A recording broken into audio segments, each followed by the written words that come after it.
এক গ্রামে থাকতেন একজন বিদ্যালক। তিনি খুব বেশি ইবাদতকারী হিসাবে পরিচিত ছিলেন না। না তার তাহাজ্জুদ ছিল নিয়মিত, না দীর্ঘ নফল রোজা, না বড় কোনো দান খয়রাত। লোকেরা ভাবত, এই লোকটা দিয়ে কী বা হবে। কিন্তু প্রতিদিন ফজরের নামাজ শেষে তিনি একটি কাজ করতেন। তিনি মসজিদের দরজায় পাশে বসে থাকতেন। যে কেউ মসজিদে ঢুকলে বা বের হলে তিনি মুচকি এসে বলতেন, আসসালামু আলাইকুম, আল্লাহ তোমাকে বরকত দিন। কেউ অসুস্থ হলে খোঁজ নিতেন, কেউ গরিব হলে কাউকে না জানিয়ে একটু সাহায্য করে দিতেন। কারো কষ্টের কথা শুনে শুধু বলতেন, আল্লাহ সহজ করে দিন। তিনি কখনো নিজের নেক আমল প্রকাশ করতেন না। একদিন তিনি ইন্তিকাল করলেন।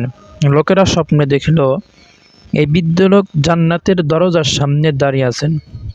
জিজ্ঞাসা করা হলো, আপনি এত বড় মর্যাদা পেলেন কিভাবে? তিনি বললেন, আমি বড় কোনো আমল করিনি, আমি শুধু চেষ্টা করেছি কাউকে কষ্ট না দিতে, আর যতটা পারি মানুষকে শান্তি দিতে। রাসূল সাল্লাল্লাহু আলাইহি ওয়াসাল্লাম বলেছেন, খায়রুন নাসি আন্নাহুমুল লিন্নাস, সর্বোত্তম মানুষ সে যে মানুষের জন্য সবচেয়ে বেশি উপকারী।